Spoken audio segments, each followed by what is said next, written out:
नमस्ते व्यूवर्स, मैं डॉक्टर ऋतुपर्णा दास, interventional pain physician. आज हम लोग जिस बारे में बात करने वाले हैं वो है फाइब्रोमाइल्जिया। ये फाइब्रोमाइल्जिया होता क्या है? फाइब्रोमाइल्जिया में बेसिकली हम लोगों के बॉडी में जो नर्व्स होता है, किसी किसी के बॉडी में वो नर्व्स बहुत ज्यादा हाइपर सेंसिटिव हो जाता है। उसके वजह से नॉर्मल जो पेन होता है उसको वो बहुत ज्यादा महसूस करता है और इसकी वजह से बॉडी में डिफरेंट पार्ट्स में पेन होता रहता है। ये फाइब्रोमाइल्जिया को हम लोग डायग्नोसिस ऑफ एक्सक्लूशन बोलते हैं। मतलब इसमें अगर कोई भी ब्लड टेस्ट करे या फिर कोई भी एक्सरे, एमआरआई, कोई भी टेस्ट करे, सब कुछ नेगेटिव आता है। मतलब बॉडी में कुछ एज सच पैथोलॉजी नहीं निकलता है, फिर भी बॉडी में डिफरेंट पार्ट्स में बहुत ज्यादा पेन होता है। ये पेन इतना ज्यादा होता है कभी कभी कि पेशेंट डिप्रेशन में भी जा सकते हैं। किसी किसी का अगर कट इंजरी होने से पेन होता है, किसी किसी का बहुत कम होता है और किसी किसी का बहुत ज्यादा होता है। तो सिमिलरली ये फाइब्रोमाइल्जिया में भी किसी किसी का बॉडी में बहुत ज्यादा पेन होता है, इतना ज्यादा पेन कि वो उसका डेली लाइफ हैम्पर हो जाता है। तो हम लोग ये फाइब्रोमाइल्जिया डायग्नोसिस कैसे करेंगे? अगर सब टेस्ट नेगेटिव आ रहा है तो हम लोग बोलेंगे कैसे ये फाइब्रोमाइल्जिया है। फाइब्रोमाइल्जिया बेसिकली हम लोग एक क्वेश्चनियर के थ्रू डायग्नोस करते हैं, जहाँ पे हम लोग देखते हैं बॉडी में कितनी जगह में पेन है। मतलब बॉडी के डिफरेंट पार्ट्स में, लाइक शोल्डर, ये ऊपर वाले हाथ, नीचे वाले हाथ, डिफरेंट पार्ट्स में अलग से पेन होता है। उसके साथ साथ कुछ सिम्टम्स होते हैं, जैसे कि नींद से उठने का मन नहीं करता है और थोड़ा सोने से अच्छा लगता है। कभी कभी बहुत ज्यादा लेथर्जिक लगता है, वीकनेस लगता है और उसके साथ साथ किसी किसी का शॉर्ट टर्म मेमोरी लॉस भी हो सकता है, या फिर जैसे छोटा छोटा चीज रख के हम लोग भूल भी सकते हैं।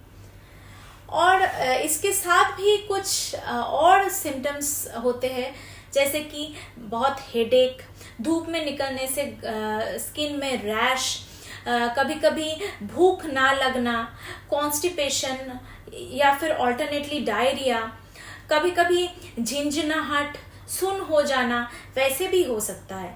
तो बहुत सारे छोटे छोटे सिम्टम्स फाइब्रोमाइल्जिया के साथ रह सकते हैं। हम लोग ये क्वेश्चनियर के थ्रू डायग्नोस करते हैं। तो ये फाइब्रोमाइल्जिया का ट्रीटमेंट क्या हो सकता है? फाइब्रोमाइल्जिया का पहला जो ट्रीटमेंट है वो है कुछ मेडिसिन्स, जो बेसिकली ये नर्व हाइपर सेंसिटिविटी को कम करते हैं एंड वो जो नर्व कैरिंग पेन जो होता है उसको कम करते हैं। ये अगर हम नर्व के मेडिसिन रेगुलर लेते हैं तो फाइब्रोमाइल्जिया का पेन बहुत ही कंट्रोल में रह सकता है। लेकिन ये दवाई लेने के बाद भी कभी कभी ये दर्द कंट्रोल में नहीं आ सकता है। तब हम लोग क्या करते हैं, जो मसल फाइबर में ज्यादा पेन होता है उस मसल फाइबर में हम लोग ट्रिगर पॉइंट ढूंढ के निकालते हैं यूएसजी मशीन के थ्रू। वहां पे जाके हम लोग इंजेक्शंस देते हैं, उससे थोड़ा पेन रिलीफ हो सकता है। अगर ये सब करने के बाद भी पेन रिलीफ नहीं हो रहा है, तब हम लोग जो करते हैं वो है सिस्टेमिक डिसेंसिटाइजेशन। ये सिस्टेमिक डिसेंसिटाइजेशन में हम लोग पेशेंट को हॉस्पिटल में भर्ती करते हैं और ब्लड के थ्रू मेडिसिन देते हैं, जिसको बेसिकली लोकल एनेस्थेटिक इंजेक्शंस बोलते हैं। ये होल बॉडी का जो पेन है डिक्रीज करता है। ये एवरी डे हम लोग ये लोकल एनेस्थेटिक का जो डोज है स्लोली इंक्रीज करते हैं एंड 7th डे में जाके मैक्सिमम डोज जो है वो हम लोग अचीव करते हैं।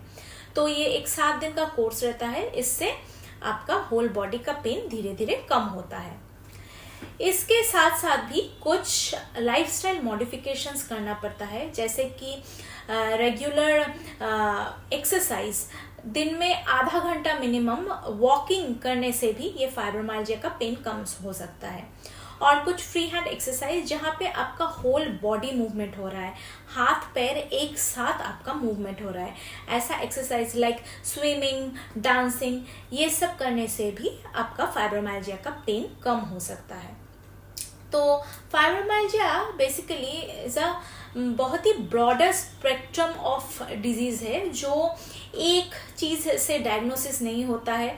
वो बहुत सारे क्वेश्चनियर्स सब कुछ मिला के हम लोग डायग्नोसिस कर पाते हैं, और इसका ट्रीटमेंट भी थोड़ा कॉम्प्लिकेटेड होता है, जो सब एस्पेक्ट को मिला के इसका ट्रीटमेंट होता है। किसी पेशेंट का इतना पेन होता है कि कभी कभी psychological assessment and psychological counselling भी लग सकता है। इस वीडियो को देखने के लिए आप लोगों को धन्यवाद। अगर वीडियो अच्छा लगा हो तो लाइक, शेयर, कमेंट कीजिए और मेरे चैनल को सब्सक्राइब कीजिए। नमस्ते।